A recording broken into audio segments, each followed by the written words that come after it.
Hello, everyone, and welcome to the October session of Dr. Spotfire. Today, we're going to be talking about doing machine learning and Spotfire 10 using different cloud services like Azure, Microsoft Azure, AWS, and Google Cloud. Oops. 1 second, my slides won't change. There we go. Okay. Quick announcement, we have our TIBCO Analytics Forum coming up in Houston at the end of October. If you guys are in the Houston area or are willing to travel to Houston, this is a great conference. Historically, this has been the TIBCO Energy Forum. It's now open to other industries outside of energy as well. We have great sponsors, Change Healthcare, Petro AI, IHS Market, and we have a hackathon sponsored by AWS.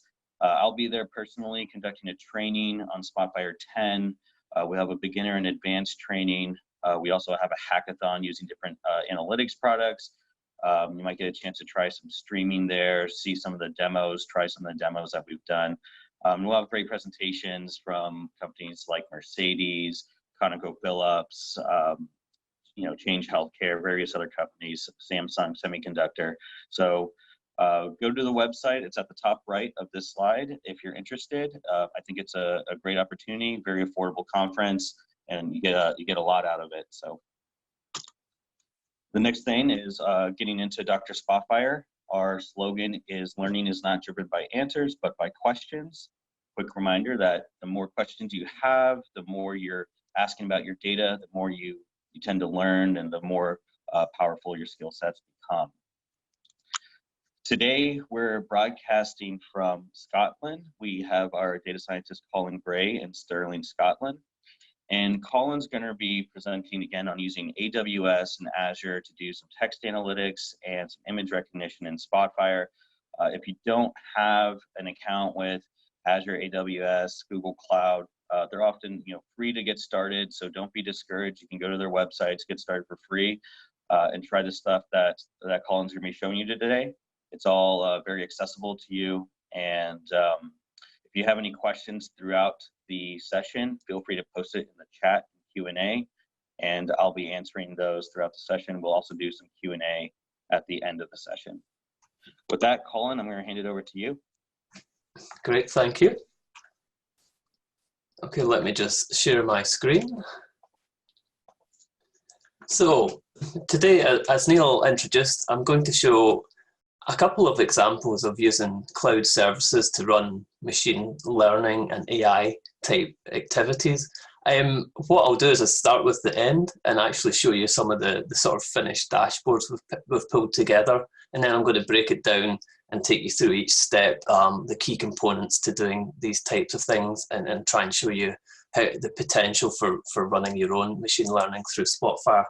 So the two examples, as Neil mentioned, were text analytics and image recognition. Text analytics, is a really powerful tool. Lots of companies use it, looking at sentiment of words, sentiment of emails or exchanges, things like being able to translate text, pick out keywords. So I'm going to show you what I've built in that term. So here's a completed dashboard, if you will. And what it's got is I'm actually using reviews that from the Airbnb site. And these reviews are in Edinburgh, not far from where I am. So these are properties on the map here that people can rent, and you can then see the reviews. And what I wanted to do was use Azure and AWS to actually analyze the reviews. Are they positive, negative, and look at the languages and the key phrases. So just as an example, I've picked this property here. And what we've got is there's 15 reviews in total. And this is AWS's results. It's saying it's all positive. 13 are in English, 2 are in Spanish, and this is Azure's results. And you can see it's slightly different already. So the different cloud services give you different responses from their algorithms. So for instance, if we click on this KPI chart here, it's going to show us all the reviews. So this is the property, the review date, the actual text of the review, the keywords. So what I've done is I've sat Azure side by side with Amazon. So AWS is what Amazon returned, Azure is what Azure returned. So here you can see as you scroll down, you get some differences. For instance, interestingly, this Amazon's sure that this review here is positive, whereas actually it's come out as a negative in Azure. So this becomes really quite powerful and visual for people to interact with. As I said, it can do extra things like translate. So let's look at the reviews that weren't in English. And so here you can see the text, and it's in a different language. But you can see the key phrases are actually in English. So we've got an interesting one again where Amazon says this is a positive review, Azure said it's neutral. And if we click on that, down here at the bottom, what you can see is two translations. So this is Amazon's translation, and this is Azure's. So you get a nice comparison. What's interesting, you can see some subtle differences. Amazon says its apartment is very nice. Azure says his apartment is very nice, so actually making it more specific, probably a better translation. So this is all run neatly through Spotfire, and you can interact, click around and compare all these reviews and select whatever sites you want. So I'm going to break that down and show you how we built that up. But first, just to show you another example, because you're not limited by the types of services you can call from Amazon and Azure, I'm going to actually do some image recognition now. So this is just using Amazon. It's just to give you the flavor of what can be done. So I've got a directory of some photographs that were taken on a phone. And what I'm going to do in Spotfire is actually scan that directory. So Spotfire scanned the images in that folder. It's extracted some metadata. Here you can see time taken. You can see the photograph. It's also showing you where on the map these images were taken. You know, that's where I stay up in Scotland, where I work, and where I was on holiday. So what you can do now is if I click on this image, it's sending it live up to Amazon Web Services, and it's going to do image recognition. And what that means is it's going to try and identify objects inside that picture. So here we can see this is the results from Amazon, and here you can see it's found furniture, human, you know, billiard room, etc. And where we've got this labels found, it's actually going to highlight on the image where it found people. So if I click on this, it actually highlights every person it found. It says there's a train, so it's made a bit of a mistake. It for some reason thinks the pool table's a train, but the people identification is pretty good.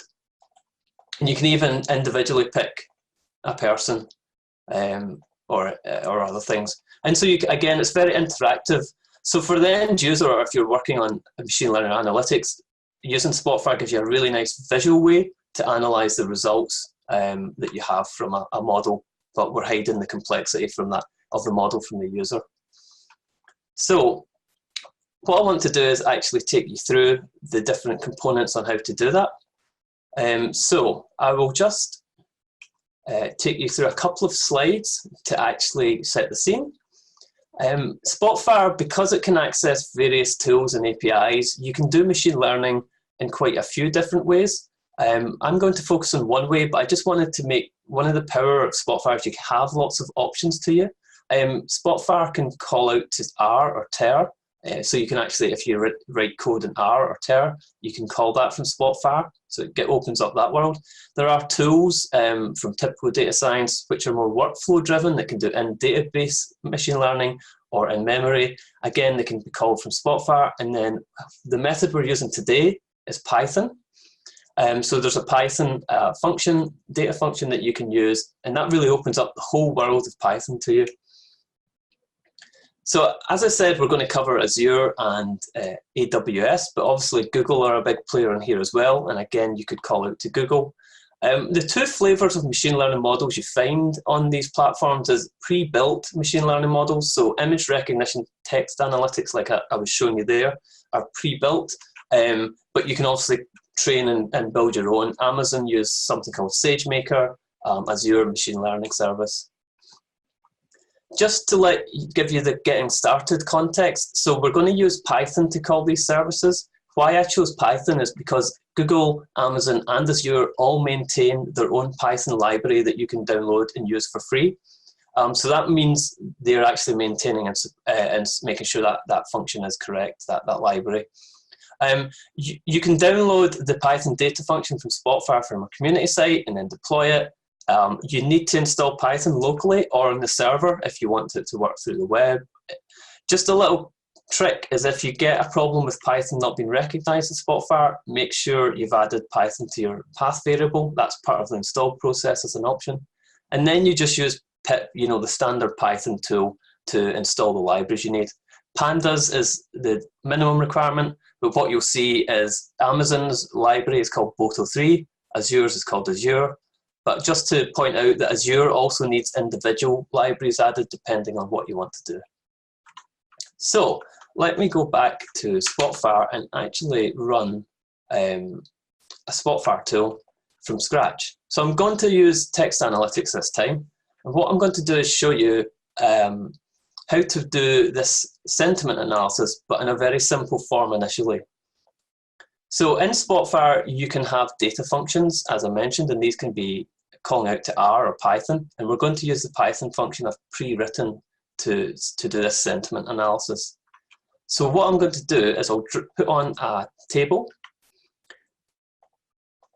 So this is the review information that I built this demo from, that I downloaded from Airbnb. I'm just going to get rid of all these columns so we only have the ones we need. Which is we want the review ID. We'll put on the, let's put on the date.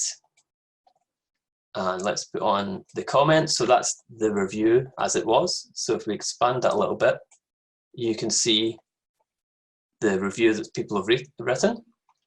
So what we want to do is send this information via a data function out to Azure or out to Amazon.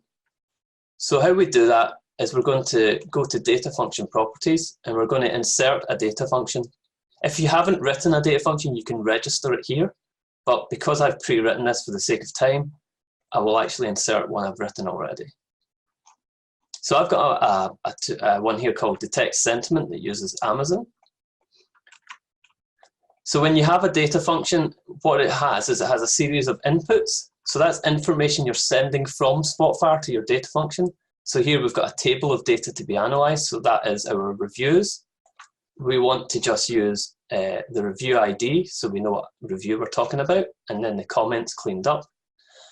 Just to mention, the comments cleaned up is a calculated column I created in Spotfire to take out to clean out extra special characters or non-alphanumeric characters from the reviews.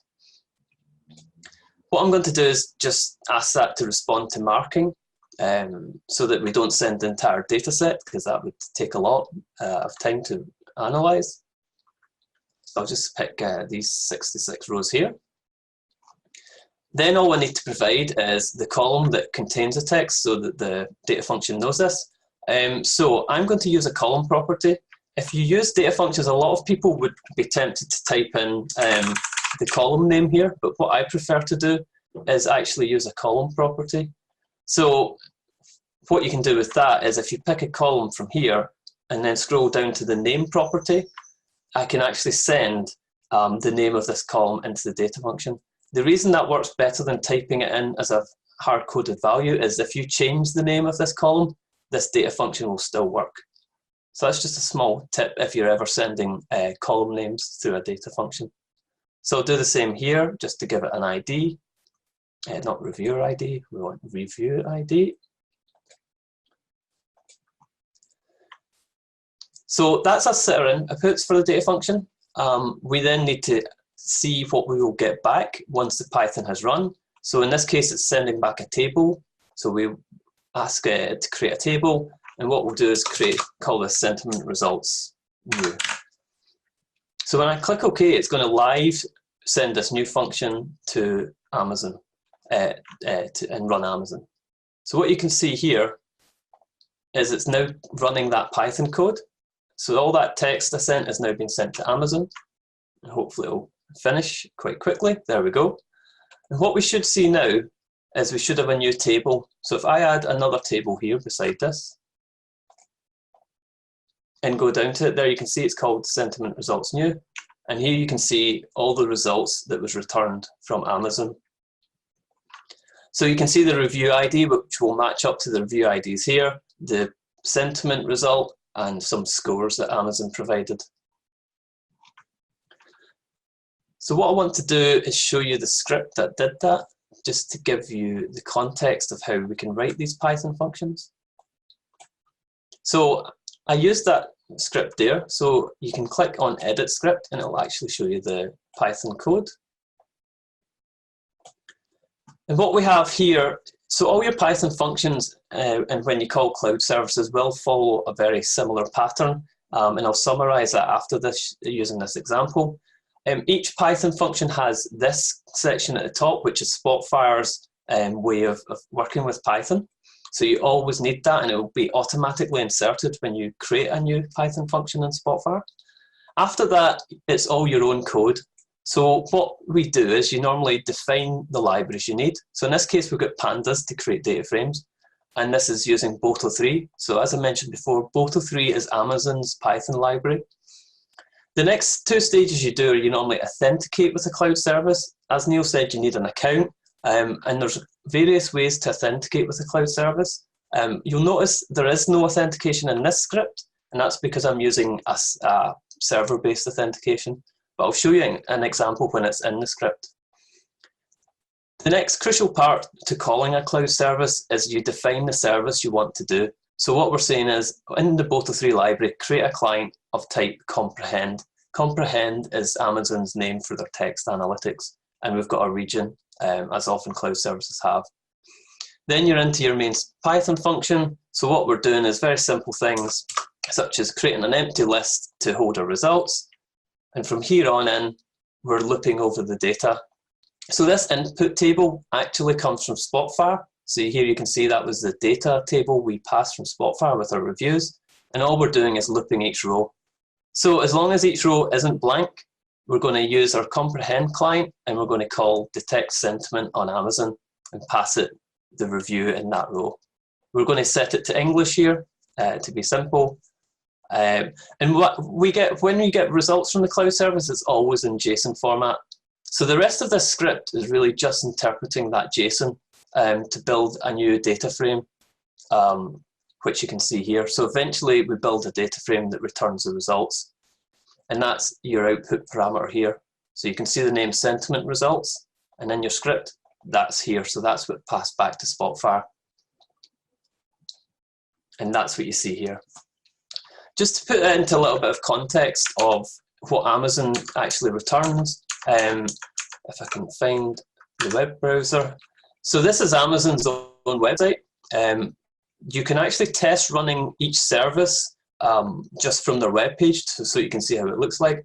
So this is their comprehend service. And what happens is if you click analyze, you can type anything you want in here, it will show you the result. And why I'm showing you this is because it shows you the JSON. So this is what actually is returned in the Python data function after you call that Spotfire data function. So the job you do in Spotfire in Python is converting that into a table that can be passed back to Spotfire. So as I showed you here, just go back to that.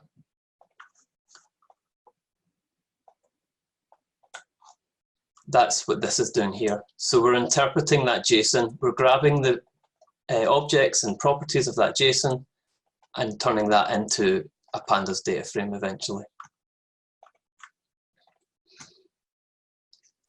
So just to summarize on the slide how that's working, what you will find is with all the data functions for Python to cloud services, we use the same technique.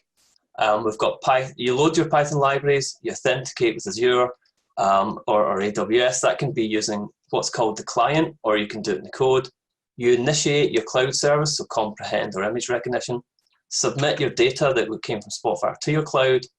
Our results are in JSON, so you need to interpret the JSON and convert that into a pandas data frame. So I'm just going to go a little bit into more detail about how we built this up. So what we have here is this more complete example. So what we can also do is build up a dashboard like I demonstrated right at the start. So here's a quite simple example of sentiment analysis where you can, I'm going to do this live. I'm going to highlight some properties and it's sending it to Amazon. So it's actually doing the same thing that I showed you just in table form, but here we're doing it much more visually where people can interact with it and click around different results and see the sentiment. But what you can do is expand upon that. You don't have to call just one service on the cloud. So this example is actually calling multiple services that I displayed at the start, where we've got translations happening and different things going on. So for instance, if I pick a couple of the properties, and hopefully this will work.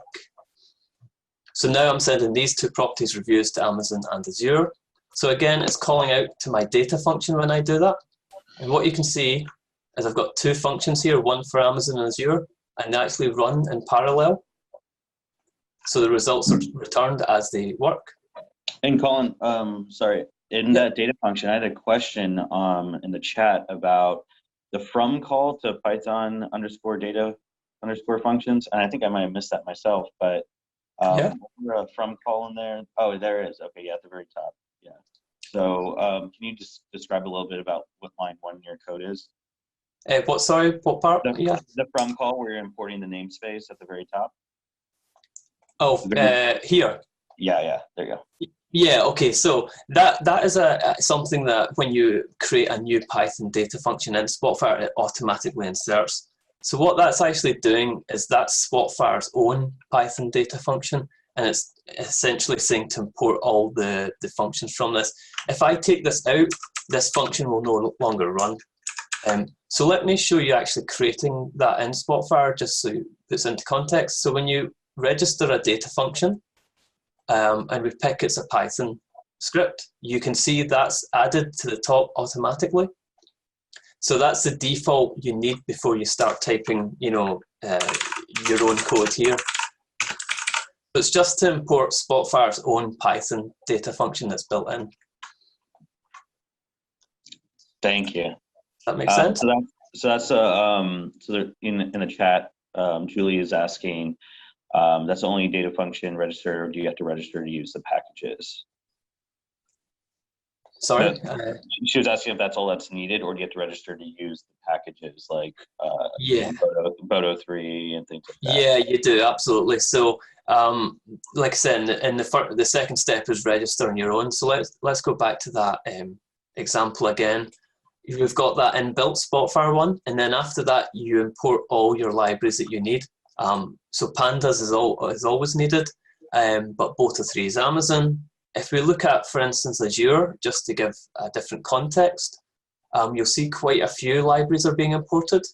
So here we've got Azure's cognitive services, we've got some authentication, some I/O. So you can really, NumPy, JSON, other quite famous Python libraries. So you can import whatever libraries you need here.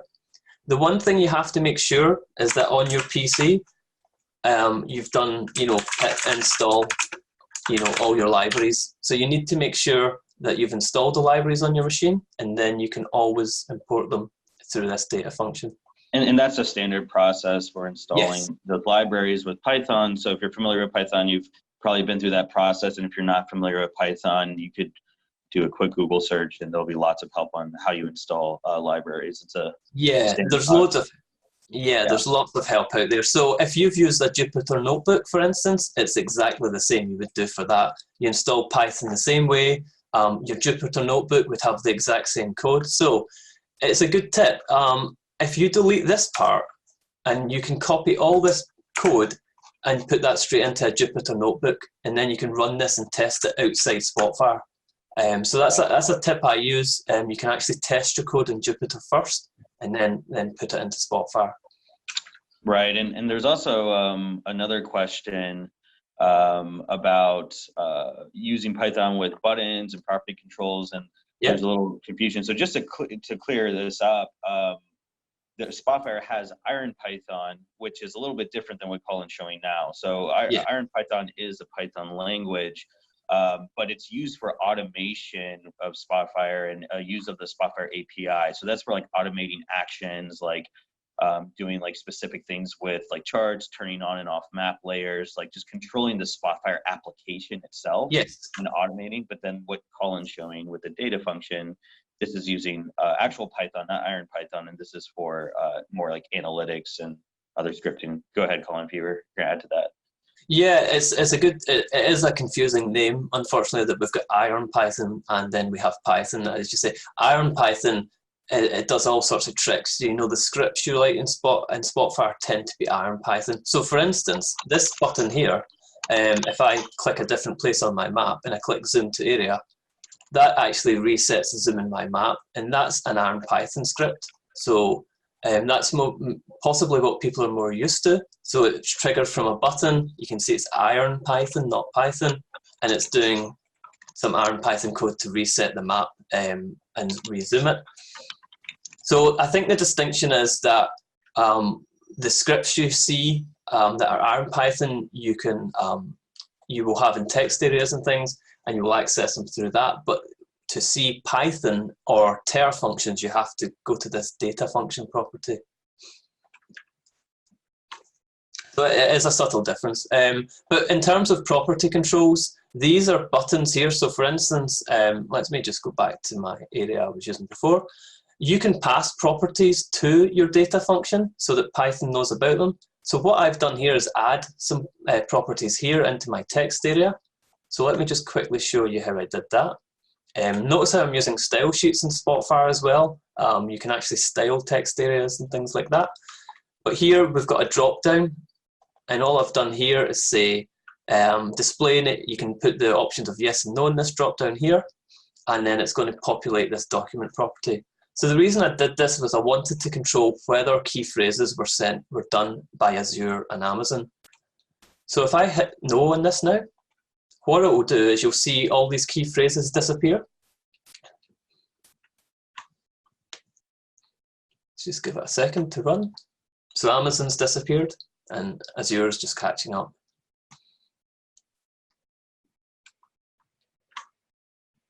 Oh. I knew it was too good to be true that it all worked so far, so Azure seems to have failed this. Oh, no, it just took a while to catch up. So you can see that there's no data for key phrases because I used this control to say don't do key phrases. So how I did that, again, with data functions, you specify inputs through the edit parameters. So if I just edit the parameters here, when I created this function, I specified lots of different options. So one of them was run key phrases. And because I'm passing the document property that the drop down here is populating, when it gets set to no, it sets that to false. So in my code, it then says don't run key phrases. So I won't go too detailed into this script because it's quite a big script, but you can see it's handling all the different options here. Do you want to do translations? Do you want to run sentiment? So you can make it very empowering to the user that they can control what machine learning and analytics they use by providing drop-downs that feed into your script. And here, for instance, it says things like if run sentiment's true, that's the code to run sentiment analysis through Amazon. If you want to do key phrases, that's your code to run key phrases through Amazon. So you can come up with quite big scripts that run multiple services on the cloud, but equally keep it quite simple and nice for the user.